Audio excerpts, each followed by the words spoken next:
le thème d'origine de cette matinée, en tout cas, c'était le développement web, sous toutes ses formes, mais principalement sous ses formes les plus innovantes. Donc l'objectif des conférences de Solutions Linux tous les ans, c'est d'essayer d'exposer à un public qui n'a pas forcément le temps d'être au courant de toutes les nouvelles technologies, de toutes les avancées. Qu'est-ce qui se fait, quelles sont les bonnes pratiques, quels sont les bons projets, les bonnes technos à utiliser par rapport à des sujets qui peuvent, dans certains cas, être relativement nouveaux. Donc, sur la table ronde, on s'est focalisé sur le développement web, le développement mobile. Développement mobile principalement dans un monde web, avec des technologies entre guillemets web. On va essayer de définir tous ensemble qu'est-ce que ça peut vouloir dire, dans quel cas on peut vraiment utiliser uniquement les technologies W3C, etc. Et dans quel cas, au contraire, il faut mettre un petit peu de natifs, voire beaucoup de natifs, pour arriver aux objectifs métiers des applications qu'on souhaite développer.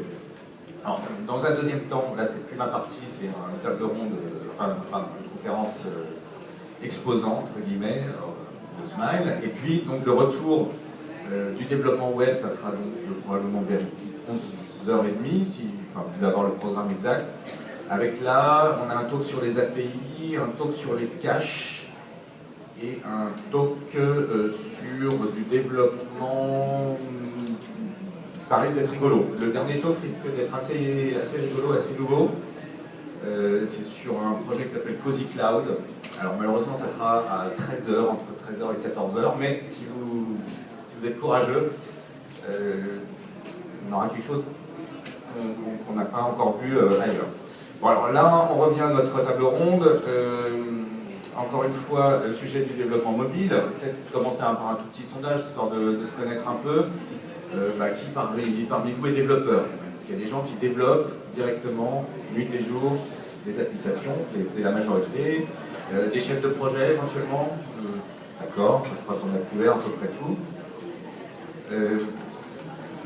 L'objectif, vous avez devant vous 4 experts.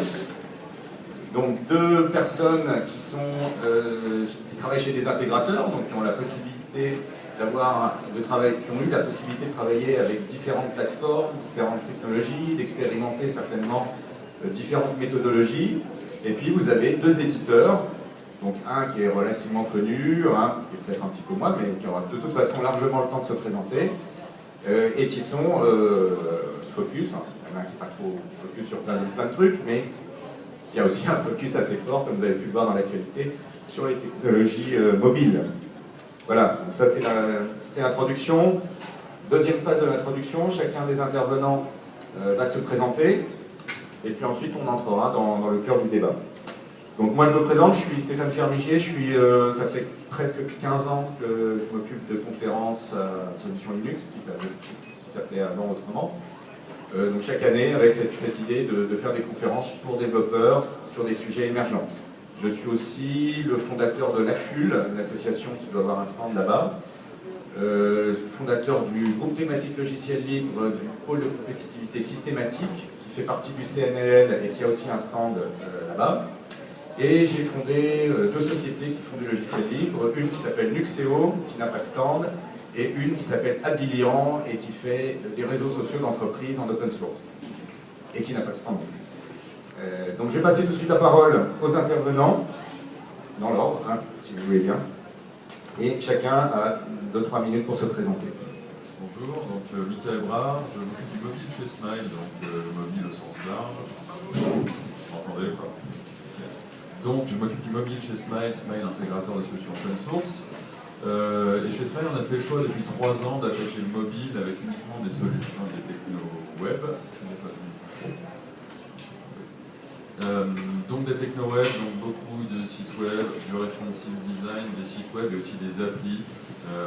Et au fur et à mesure de nos différents projets et obstacles, on a fini par s'arrêter sur PhoneGap et Cordova, qu'on utilise beaucoup aujourd'hui pour faire nos applis mobiles. Et donc du coup, on a quand même pas mal de retours d'expérience de nos développeurs, des projets, mais aussi des visions clients, donc de leur perception et de leurs besoins. Romain Pellerin, donc, fondateur du Bidrips. On est une société basée à La Rochelle. On est 10. On a été été créé en 2008 à Paris et on est expert dans le développement hybride, donc développement mobile, mais plus largement développement cross-plateforme, multi-plateforme, smartphone, tablette, TV connecté, web, plus tard les montres, les lunettes de Google, etc. Donc on a open sourcé une technologie qui s'appelle Nanoco en février 2013 et on la présente sur le stand OW2 qui a labellisé le projet. Donc OW2 qui est un consortium européen open source. Bonjour, alors, je suis Jonathan Rivalon de la société Altinwell. Moi je suis développeur JavaScript, donc c'est pas si plus pertinent en matière de développement mobile parce que finalement je fais plus de projets web purs et que des projets mobiles type application, etc. Donc, voilà, j'espère que je pourrai donner ma petite pierre à l'édifice avec une orientation plus développement natif HTML5, JavaScript, la portée mobile. Bonjour, Guy Bloch, je travaille pour Microsoft Open Technologies, une filiale de Microsoft basée aux US et qui est en charge de bridger les technos Microsoft et non Microsoft. Je suis en charge des relations développeurs, principalement dans le monde des devices. Et notre équipe en fait est en charge de faire un certain nombre de choses, y compris contribuer à des projets open source. Donc PhoneGap pour Windows Phone, le support en question a été développé par nos équipes. Redis sur Azure ou sur Windows, c'est nos équipes qui les avons développés, contribués aux communautés. Et on travaille aussi avec les groupes produits Microsoft, étant nous-mêmes une filiale indépendante. On travaille avec ces groupes produits pour open sourcer leurs technos. Donc Entity Framework, WebPI et autres sont des projets open source sur GitHub ou sur Codeplex que notre filiale open source.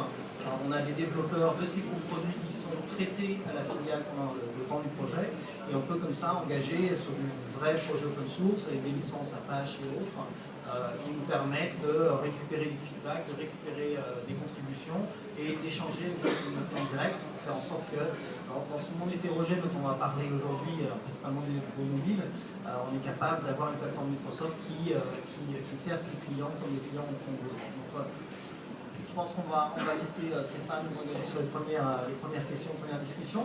Et bonjour à tous, merci d'être venus. Ok. Donc, ce qu'on va faire, c'est qu'on va commencer par cette table ronde par un certain nombre de questions qui ont déjà été un petit peu arrangées pour avoir un fil logique. Et puis, évidemment, dans un deuxième temps, si vous avez des questions, ça sera aussi parole à la salle. On est là aussi pour répondre à vos questions. Et dans un premier temps, on va essayer de couvrir le sujet avec quelques questions génériques, notamment la plus générique de toutes. Donc, on va faire un scénario. Je suis un prospect ou un client. Je viens voir votre société. J'ai besoin de conseils. Je ne suis pas forcément expert en technologie mobile. Forcément, j'ai besoin de conseils. Alors, qu'est-ce que vous pouvez me dire? Qu'est-ce que vous pouvez me proposer pour mon projet mobile? Alors, je ne vais pas préciser évidemment qu'est-ce que c'est exactement mon projet. Vous imaginez qu'il y a plusieurs catégories de projets et en fonction des catégories, vous allez avoir des réponses différentes. Mais donc si vous pouviez très rapidement donner une première piste de réflexion, quels sont vers quoi on partirait selon vous en fonction de votre expérience et de vos préférences. Je passe un peu ma journée à ça, donc on va essayer de simplifier. Généralement, on commence par demander ce qu'il a envie de faire, parce que selon son besoin, selon l'objectif de son approche mobile, il va y avoir plusieurs solutions. Déjà, à la base, ça va être est-ce qu'il lui faut vraiment une appli ou est-ce qu'un site web lui suffira? Aujourd'hui, avoir une appli, c'est un gage d'invisibilité sur les stores.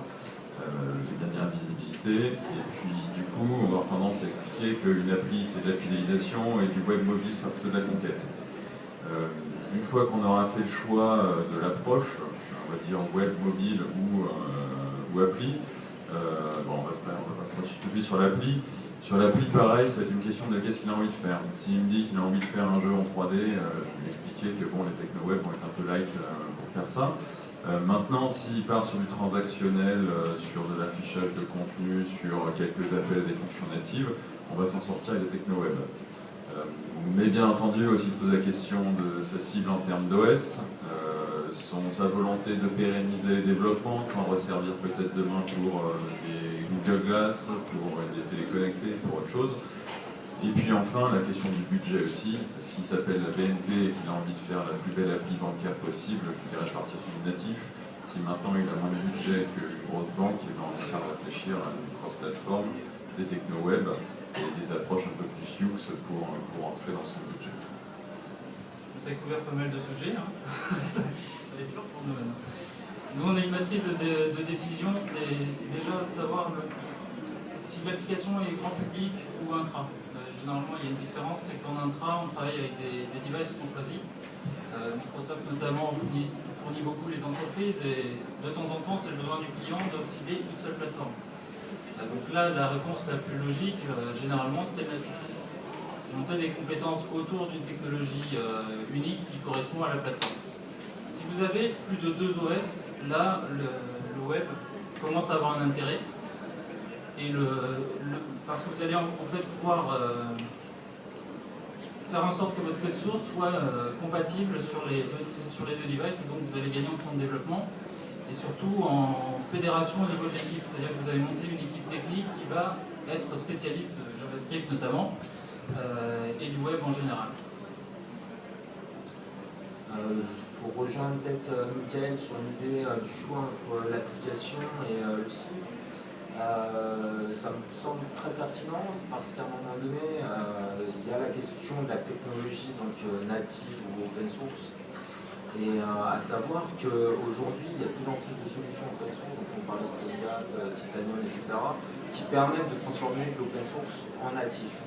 Donc à savoir aujourd'hui, où est-ce qu'il y a vraiment l'intérêt de développer du natif, à part dans certains cas précis, on parlait encore une fois de 3D tout à l'heure, ça pourrait être pertinent parce que le penchant open source de la 3D aujourd'hui en matière de développement, c'est WebGL. Chez Microsoft, pour moi, est très mal implémenté.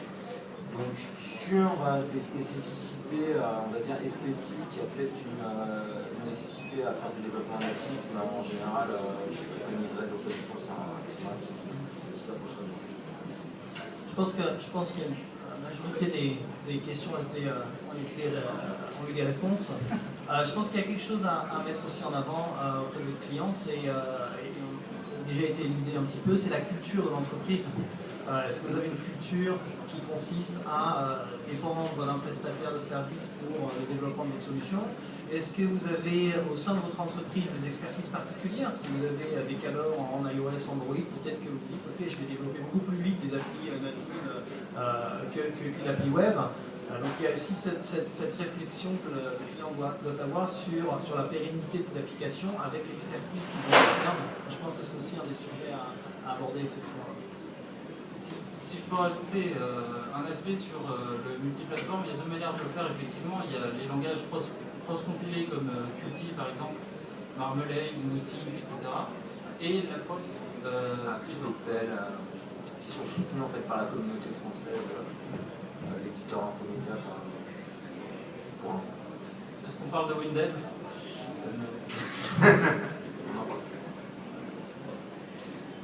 Voilà, donc l'approche cross-compilée, puis l'approche qui est en face, moi je conseille cette approche quand on a des besoins en ressources 3D, en performance, en traitement d'image, etc. Par contre, si vous avez une application classique même, type banque, pour générer un peu de débat, là vous pouvez largement partir sur de l'hybride, et donc sur des langages web. Ok, donc on a déjà commencé à aborder la question suivante, qui était le natif versus le web. Alors le web au sens vraiment web pur, hein, donc HTML5, JavaScript, etc.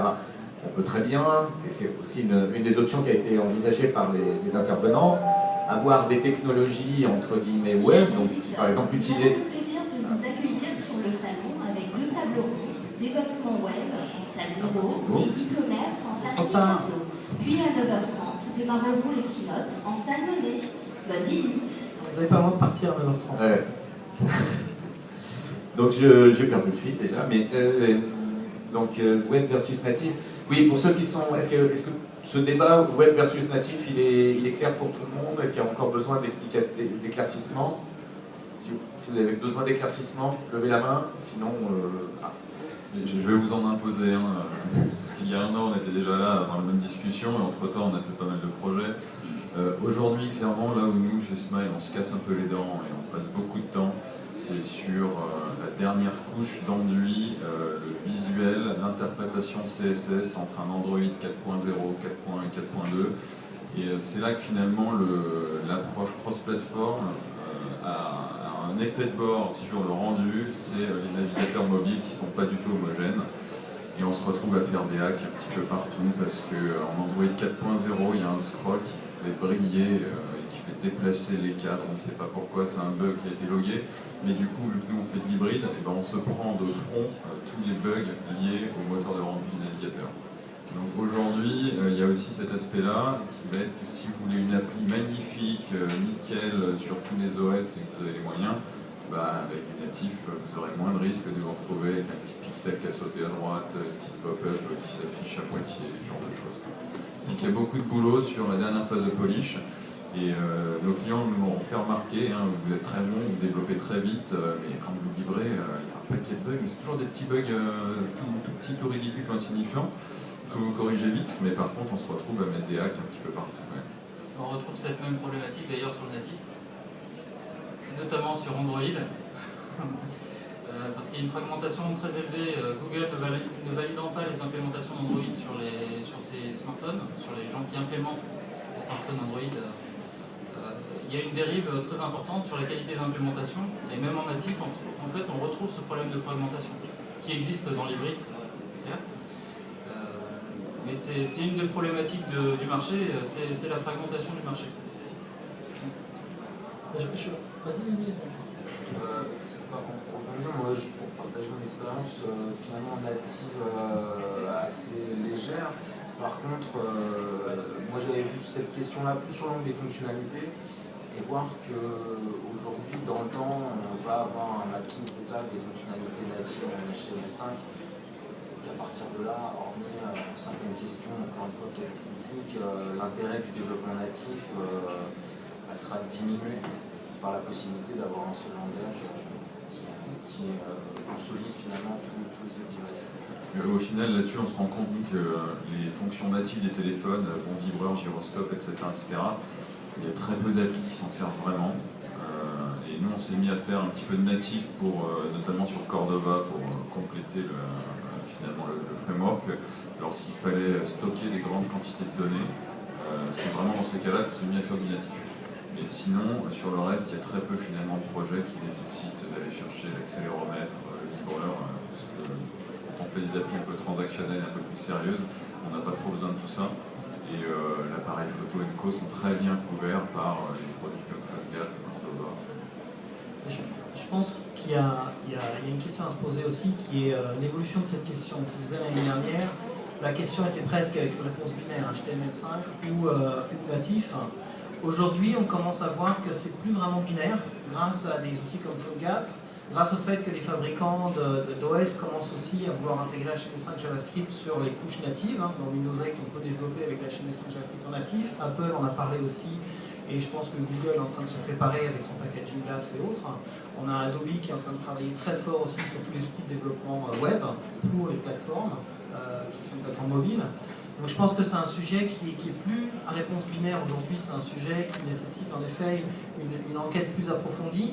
Et il faut aussi considérer le fait qu'avec cette volonté des fabricants d'OS de ramener ces techno-web au niveau du développement natif, il faut aussi se dire où est-ce qu'on en sera l'année prochaine. Si vous commencez un développement aujourd'hui pour une application, pour une page web ou autre, dans quel état vous serez l'année prochaine et sur quoi vous allez pouvoir compter de la part des différents fabricants d'OS. Donc il y a aussi une vision qui est un peu plus à moyen ou long terme à considérer avec cette évolution très très rapide des techno-web qui sont en train de descendre les couches et qui sont en train de devenir un peu plus populaires sur les couches basses, sur les couches OS, l'accès à ces ressources OS dont on parlait. Il y a cette approche technologique, mais il y a aussi la contrainte client. L'année dernière, j'étais avec quelques autres défendeurs de l'hybride face à des défendeurs du natif, nombreux. Donc on avait pas mal de reproches faits à l'hybride, mais aujourd'hui c'est les clients qui demandent. Notamment les grands comptes, les clients étatiques, on voit apparaître ça dans les appels d'offres. La demande d'hybride, pourquoi? Parce que ça réduit les coûts et que c'est du standard, et que généralement c'est de l'open source, etc. Donc ils sortent des problématiques des frameworks privés que les éditeurs logiciels ont l'habitude de mettre en œuvre pour valoriser leur technologie et leurs investissements. Donc ça, le client devient important et en 2013, on le voit de plus en plus apparaître. Je ne sais pas si je peux... Et à la limite, c'est une question que j'aurais, c'est quelque chose qu'on constate de notre côté et qui certainement complémente ce que tu viens de dire, Romain, et vous avez certainement cette expérience-là avec vos clients. On a beaucoup d'entreprises qui se retrouvent dans des situations nouvelles qui sont ce qu'on appelle Build Your Own Device et qui consiste en fait à autoriser les utilisateurs de votre entreprise à utiliser leur propre device personnel sur votre réseau d'entreprise pour accéder aux données, pour accéder aux applications line of business qui sont critiques, qui ont besoin de ces accès à votre intranet et à vos infos personnelles, à vos infos privées. Et justement, dans ce parc qui devient complètement hétérogène, les IT sont en mode panique en ce moment, parce qu'ils font à la mince, mon DG vient me demander s'il pouvait utiliser son Android 4.2 pour utiliser l'application qui semble être une application web, pourquoi je ne pourrais pas le faire? Et donc se retourne vers ces solutions hybrides qui a priori brillent parce qu'elles promettent de pouvoir développer une seule fois et de tourner partout. Bien sûr, évidemment, comme Jonathan le disait, tout ne fonctionne pas comme ça du premier coup et les problématiques arrivent quand on commence à développer. Mais je pense que c'est aussi un contexte assez récent et changeant qui est ce besoin pour les utilisateurs d'entreprise d'utiliser leur propre, c'est pas un besoin, c'est une demande, d'utiliser leur propre tablette, leur propre téléphone pour accéder à leur ressources d'entreprise. On vient de parler d'applications hybrides, mais pas forcément de donner une définition précise ou en tout cas donner des exemples précis, concrets. Je ne sais pas si tout le monde dans la salle est vraiment conscient de ce que ça signifie, le développement d'applications hybrides, le modèle hybride de développement pour les applications mobiles. Donc moi, c'est tel que je le vois. Hein. D'un côté, on a effectivement deux plateformes majoritaires où on développe d'un côté en Java ou quasi Java, de l'autre en Objective-C, qui sont... Alors Java, c'est un langage relativement mainstream. Objective-C, c'est quand même le langage de la communauté Apple et qui est très peu utilisé en dehors de cette communauté.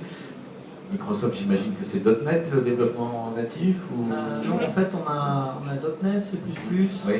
Et sur Windows 8 pour les tablettes, on a aussi JavaScript. Voilà, donc d'un côté, on a cette convergence, enfin, cette tendance pour certains à faire du développement JavaScript, mais dans un modèle qui n'est pas le modèle pur web.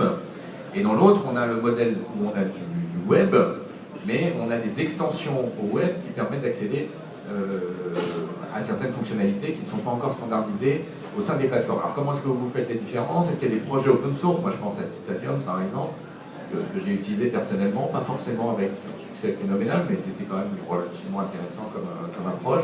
Est-ce qu'il y en a d'autres? Et pourquoi pas, parce que moi j'ai une petite curiosité personnelle, il y a un projet qui s'appelle Ruby Motion, je ne sais pas si vous connaissez. Non, personne ne le connaît. Bon, bah, il y a des gens qui connaissent dans la salle Ruby Motion? Bon, à peine. Donc c'est pas encore venu jusqu'en France, c'est un projet belge. Il se passe des trucs en Europe, hein. C'est un projet belge, tout à fait intéressant. Mais bref, revenons à ma question, est-ce que vous avez des éléments à me donner? En gros, l'application hybride, on développe son application en HTML5, JavaScript, CSS3. Ensuite, comment on l'intègre dans l'application? On ouvre une WebView. Donc la WebView va charger votre vue web et votre code JavaScript.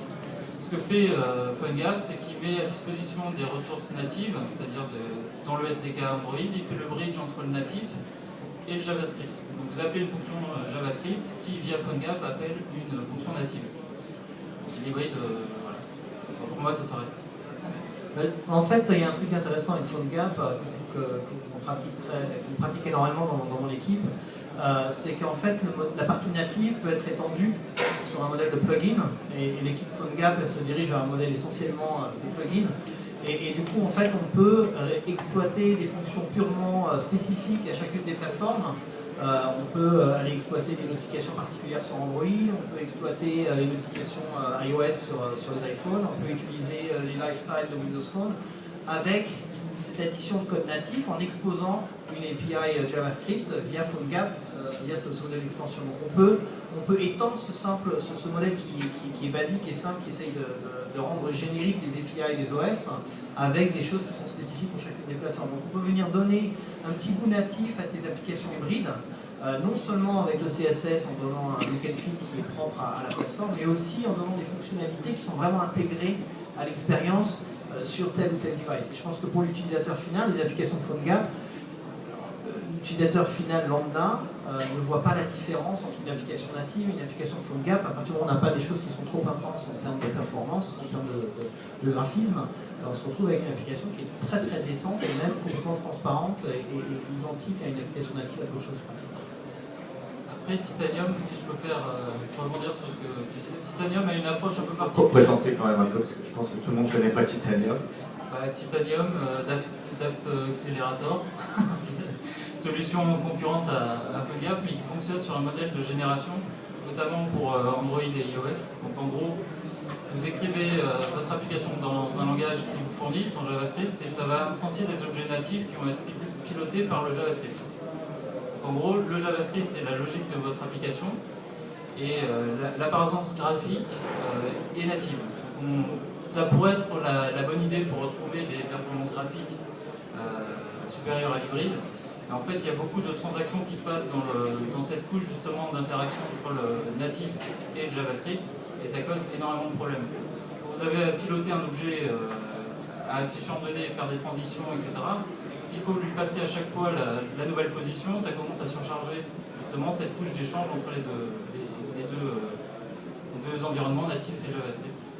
Sur Titanium, en retour d'expérience, nous à l'époque on avait attaqué sur Romobile, Titanium et PhoneGap, c'est Cordova.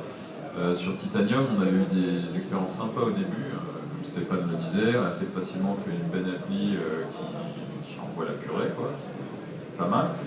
Et le jour où Titanium était passé en version 2, et ben, la migration était extrêmement mal passée et le code était irrécupérable. Plus des fuites de mémoire et pas mal de bugs liés à justement cet aspect recompilateur et traducteur. Donc du coup, nous on l'avait un peu lâché. Là, la version 3 qui vient de sortir, on remet un petit peu le nez dedans par curiosité. Mais ce que j'aime beaucoup dans Cordova, c'est justement cette approche plugin où on n'est jamais fermé et on pourrait même s'amuser à ajouter énormément de natifs et faire une appli quasiment native juste en utilisant le cœur de Cordova pour afficher 2-3 choses. D'un point de vue contribution, ça va aussi, on le sent avec les contributions de plugins sur les différents OS, où finalement chaque OS a envie d'apporter ses plugins pour aider la solution et le projet. Et du coup, c'est des contributions qui sont beaucoup plus faciles. N'importe quel développeur qui aura fait un tout petit plugin pour une fonction très spécifique pourra aller la contribuer et on pourra s'en servir. Donc cet aspect plugin permet aussi d'enrichir beaucoup plus vite pour moi l'écosystème autour de la solution. Et le dernier framework qui existe et qui commence à avoir pas mal évolué, c'est Calatrava. Calatrava, c'est l'inverse de Titanium, c'est-à-dire que c'est le natif qui pilote l'interface HTML5. Voilà. Bon, ils essayent un peu dans tous les sens, mais je pense qu'au final, l'hybride, ce qui est intéressant dans l'hybride et notamment dans PhoneGap, c'est que votre application, vous allez pouvoir la déployer ailleurs que sur un mobile ou une tablette, et donc aller en faire une application pour le web, pour la téléconnecter, etc. C'est là où ça a vraiment un gain pour moi. Juste pour revenir sur Titanium, vraiment pour que tout le monde comprenne, l'idée de Titanium, qui est alléchante, il y a des petits problèmes, je pense, d'exécution, mais l'idée est alléchante, c'est qu'on va être... Sur la version d'aujourd'hui, on n'a pas testé la dernière, mais en tout cas, à un moment donné, il y avait des petits problèmes d'exécution. Mais l'idée, c'était, plutôt que d'avoir à écrire une appli en Java, une en Objective-C, une en C# ou autre chose pour Microsoft, et avec en plus des API complètement différentes pour piloter l'interface graphique, les menus, les pages qui glissent, etc. Titanium est censé fournir un langage unique, JavaScript, et une API à peu près unique, à 99% près, pour piloter les différentes plateformes supportées qui sont essentiellement iOS et Android, qui l'étaient au moment où on a testé. Donc ça c'est alléchant, pourquoi? Parce qu'on va avoir une appli qui ressemble vraiment à une appli native, et qui ressemble, pourquoi? Parce que du point de vue interface utilisateur, c'est une appli native. Et moi la question que je me pose, c'est par rapport à cette autre approche, l'approche où on a du web qui est piloté éventuellement avec des extensions type Cordova, Calatrava ou autre. Comment faire pour que l'utilisateur de mon appli web, est-ce que c'est pertinent? Peut-être que c'est une fausse question. Mais comment faire pour qu'il ait vraiment l'impression d'avoir une appli native dans les doigts et pas un truc web qui est un tout petit peu plus lent, un tout petit peu peu moins fluide, avec des pixels qui sont juste un tout petit poil décalés. Donc comment vraiment être sûr d'avoir un truc nickel avec des technologies web. Est-ce que vous y arrivez? On l'a évoqué, on a vu qu'il y avait des problèmes de compatibilité, notamment entre les versions d'Android. Est-ce que vous avez des trucs? Est-ce que vous avez quel est votre retour là-dessus? Alors moi je pense que j'ai une réponse qui pourra un peu les questions y compris la précédente. D'un langage qui s'appelle langage app, qui est un langage en vue de compilation et qui permet en fait de synthétiser dans une seule base un code à la fois commun qui est du JavaScript de HTML5. Alors, juste Axe, pour les gens qui ne connaissent pas, ça s'écrit H-A-X-E, pour les gens qui prennent des notes. C'est un langage développé par une équipe française, il y a l'open source, c'est un truc assez étonnant. Si tu as envie d'en faire la pub, c'est ce que j'étais en train de faire, et il y a un compilateur qui est développé par un éditeur parisien, ce que j'ai cité dans un début de table ronde, qui s'appelle Intermédia, ou Infomédia, Intermédia, qui s'appelle Cocktail. Et en fait, ce qui est très amusant, c'est que ça permet à la fois de faire du natif uniquement à partir du JavaScript, via compilation, et donc divers outils suivant le va être ciblé, mais ça permet aussi, par un système de conditions, d'identifier le type de device ciblé et au sein de son code de faire du natif en même temps que du code commun. C'est-à-dire faire du JavaScript et si besoin est, faire un callback Flash ou besoin un callback C ou Java en fonction des besoins. Et finalement, c'est intéressant comme technologie et comme approche, sachant qu'à la fois, systématiquement, du natif pour les devices. J'étais justement à la conférence SAC dimanche dernier et on a une annonce intéressante qui a été faite, qui était l'annonce d'une librairie pour Axe qui s'appelle OpenFL, comme Open Flash Library. Et l'objectif de cette communauté, c'est de fournir aux développeurs des outils qui leur permettent d'être dans un environnement familier. Pour les développeurs Flash, typiquement, cette librairie OpenFL au-dessus de Axe délivre des API Flash. Donc le développeur Flash est dans un environnement complètement familier, il va pouvoir utiliser son savoir-faire, son expérience, son code pour générer des applications natives. Comme on sait, Flash est pas très bien supporté sur les plateformes mobiles. Mais le savoir-faire de ces développeurs Flash qui s'est développé sur les 5 dernières années, il est toujours là, il est présent, il est utile, et ces développeurs-là peuvent maintenant l'utiliser grâce à Axe. C'est assez intéressant comme plateforme. Moi, j'ai toujours peur des approches génériques. Pour rien vous cacher, il y a 10 ans, je faisais du G2ME, et les approches générées, notamment Global Dictionary en France, qui avait un générateur, un compilateur d'applications avec une base de données un peu comme Axe. Au final, eux-mêmes ont eu du mal à maintenir leur système. Le gros problème dans les approches générées, c'est que si le système ne marche pas correctement, s'il y a un problème, vous n'allez pas pouvoir aller le modifier, ou alors il faut monter en compétence de manière très importante. Et le patch dont tu parlais, Michael, tout à l'heure, sur une approche générée, c'est ça.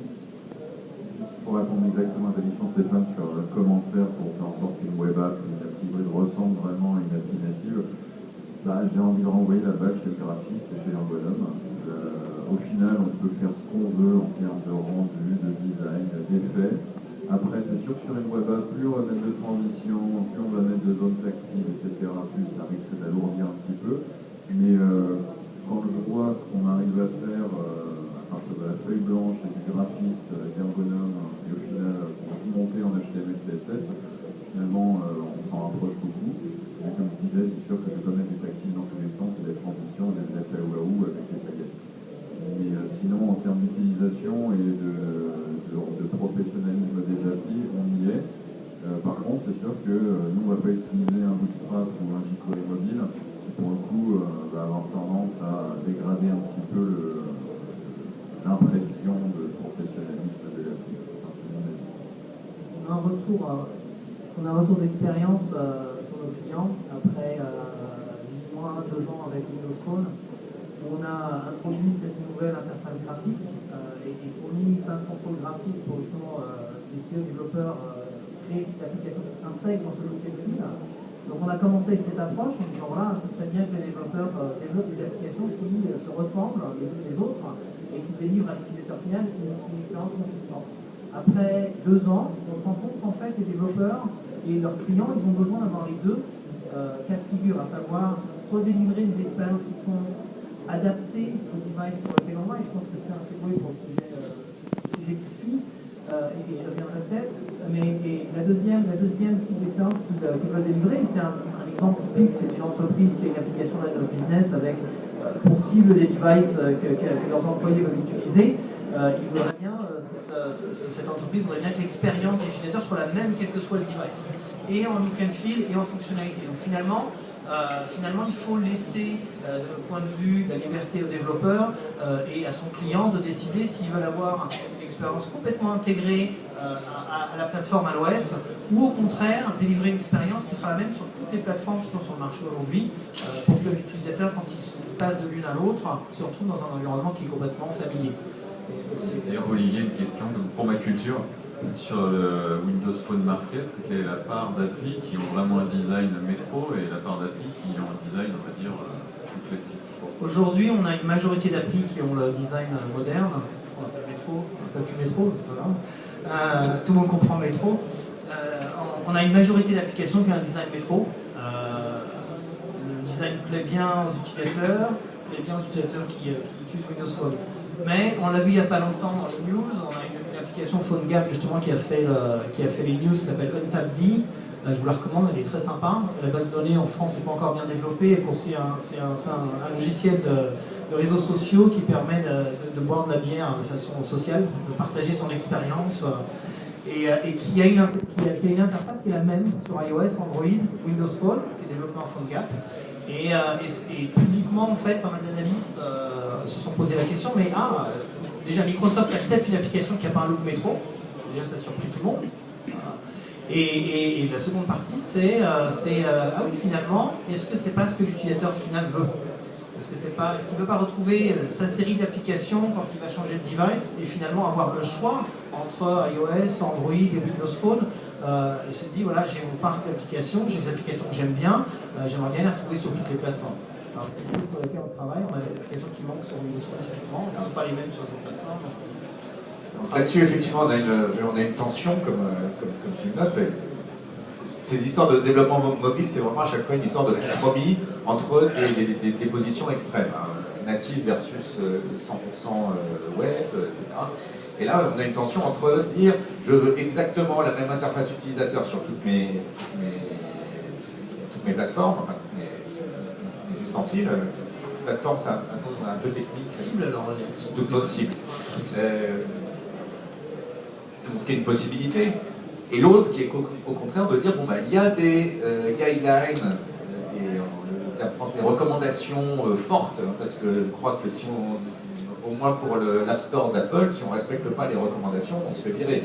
En tout cas, on n'est pas accepté. Donc il faut respecter un certain nombre de recommandations d'interface graphique, qui sont a priori implémentées par défaut par les toolkits graphiques de iOS, et avec pareil côté Android, il y a un certain nombre de widgets et d'éléments graphiques par défaut. J'imagine qu'on a les mêmes dans Metro.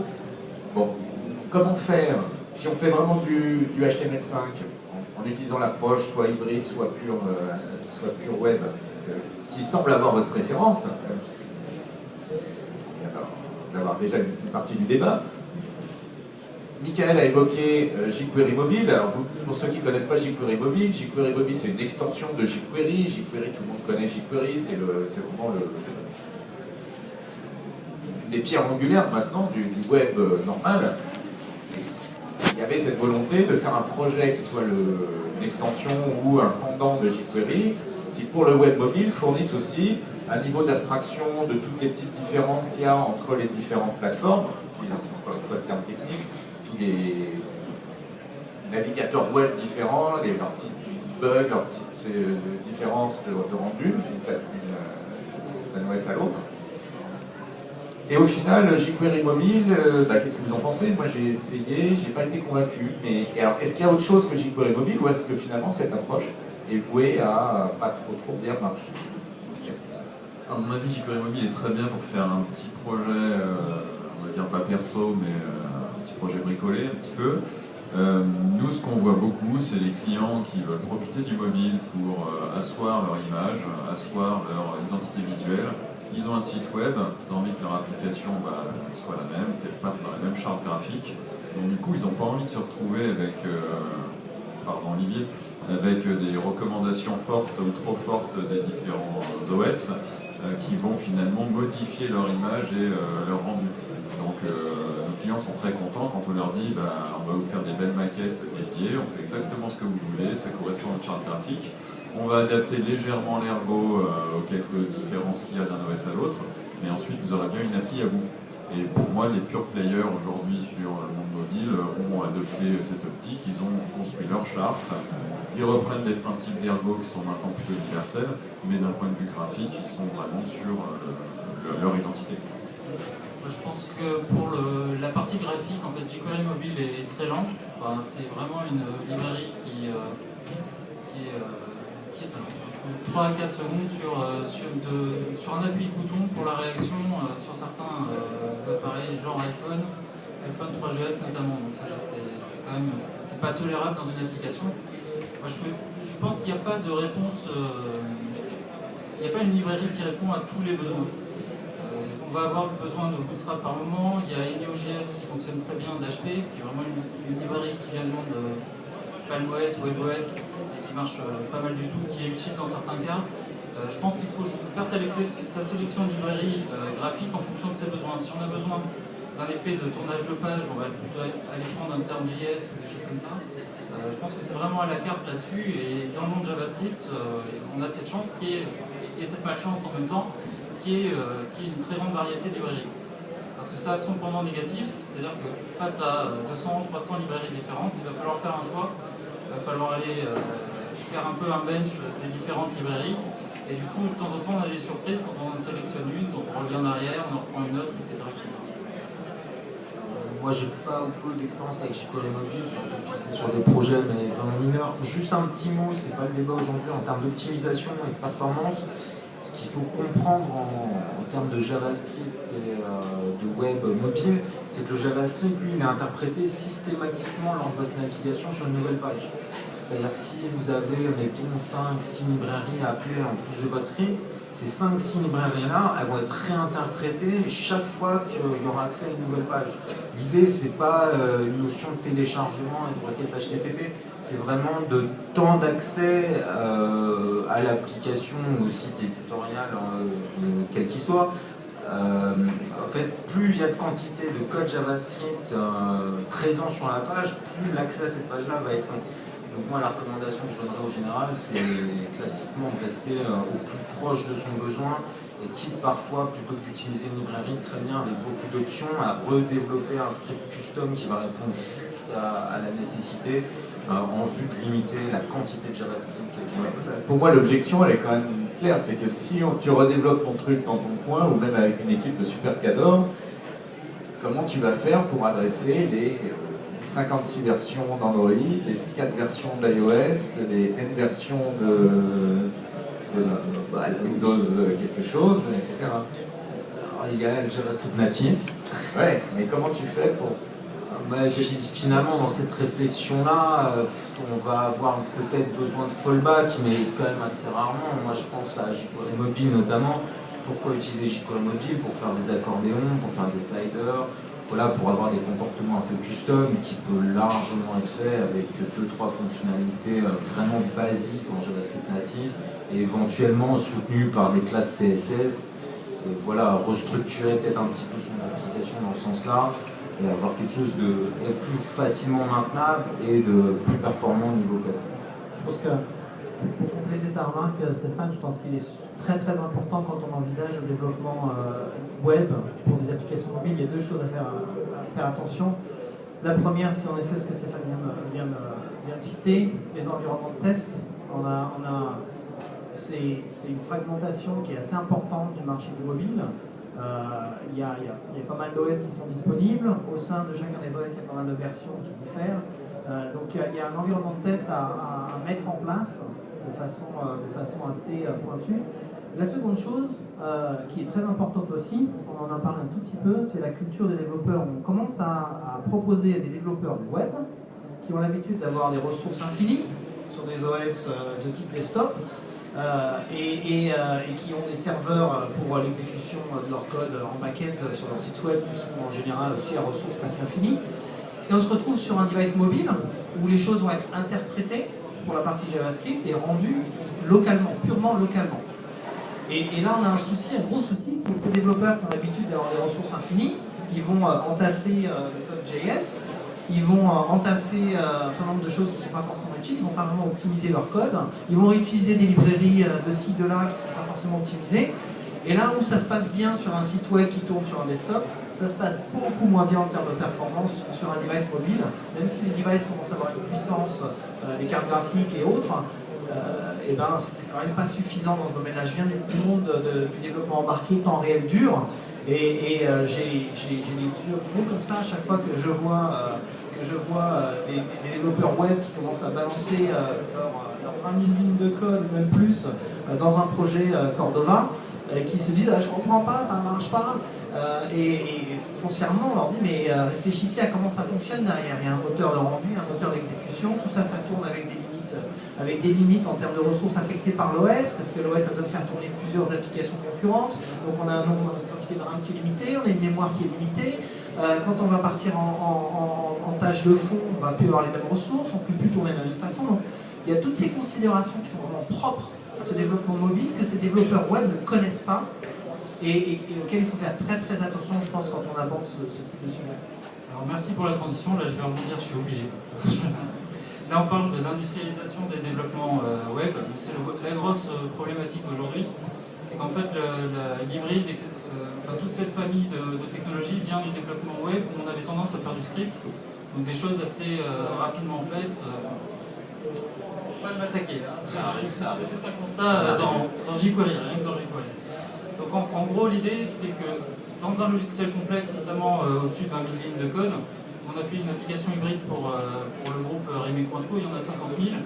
Comment on est arrivé à le faire? C'est en appliquant en fait, des process du développement Java, donc J2EE, donc avec une chaîne de compilation, du test unitaire pour vérifier que chaque module de fonctionnalité fonctionne bien, donc une définition et une architecturation de l'API sous forme de modules, en chargeant des librairies différentes par module, spécialisées en termes de fonctionnalité.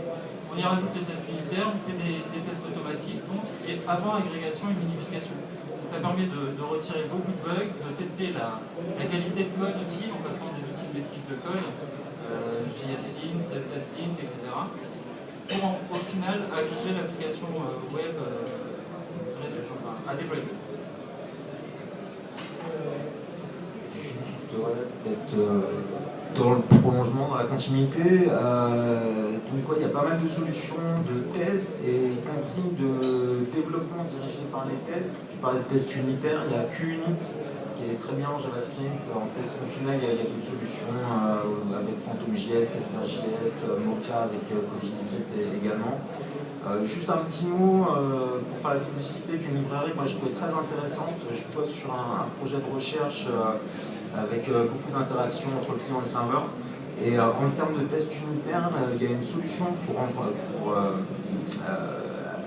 virtualiser en fait les appels Ajax qui s'appelle Sinon.js. Et si vous faites des tests unitaires sinon.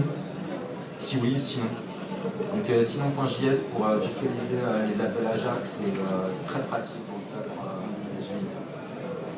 J'ai oublié de préciser qu'en fait tout ce qu'on a fait sur la chaîne de compilation, c'est l'objectif du projet OWE Nanocode, donc qui est en open source sur licence page 2. Donc comment c'est construit? C'est autour d'une chaîne de compilation sous Maven, je ne sais pas si ça parle à quelqu'un dans la salle, et donc qui est très utilisé côté J2EE, et on applique les mêmes process agiles de développement au monde JavaScript. Donc ça permet d'avoir vraiment un développement professionnel d'applications web.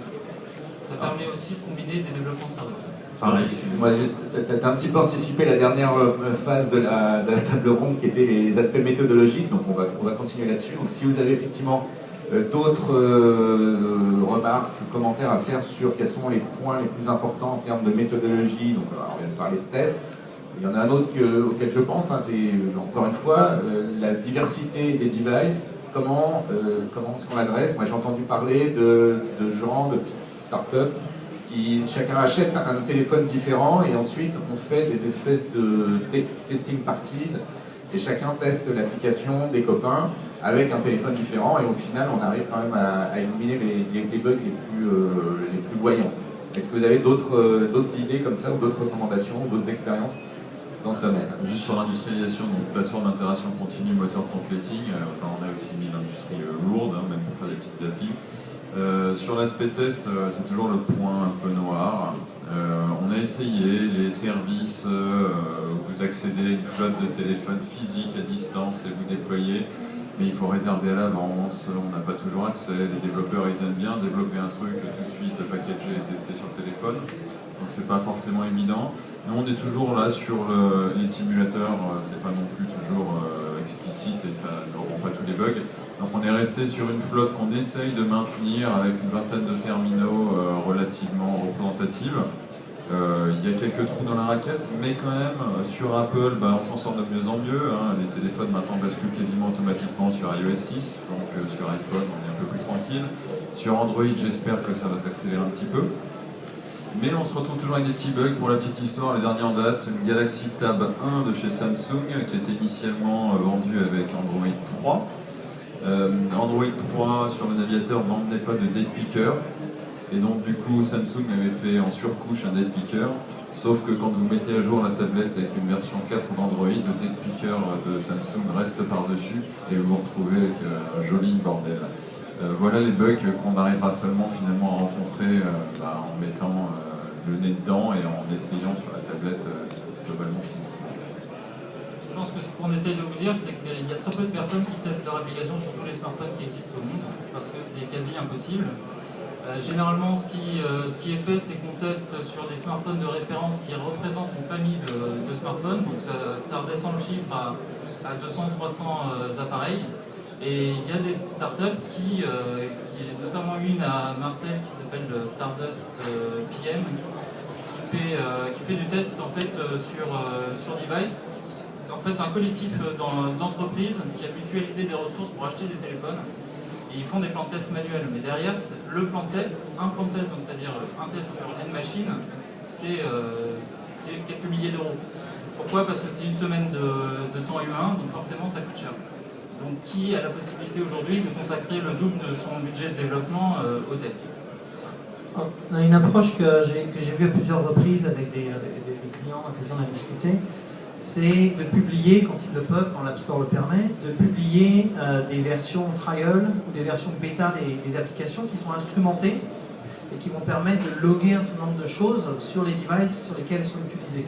Donc finalement, on utilise le consommateur comme testeur pour les applications. C'est un modèle qui a des pour et du contre, mais qui finalement permet d'avoir une couverture de test qui est assez importante, parfois plus importante, surtout si on n'a pas les moyens de s'équiper avec un parc qui doit être régulièrement, voire tous les 2-3 mois, updaté, d'avoir une ou deux personnes qui sont à temps complet employées à maintenir ces parcs de terminaux. Donc on peut imaginer, quand on a une petite structure, on ne peut pas se le permettre. Et donc ce modèle d'application trial, d'application d'essai ou bêta, a l'air d'avoir pas mal de succès, ce n'est pas mal, et l'utilisateur final a l'air d'être assez d'accord, assez content avec le principe d'avoir accès à son service favori sur une application qui n'est pas forcément finie.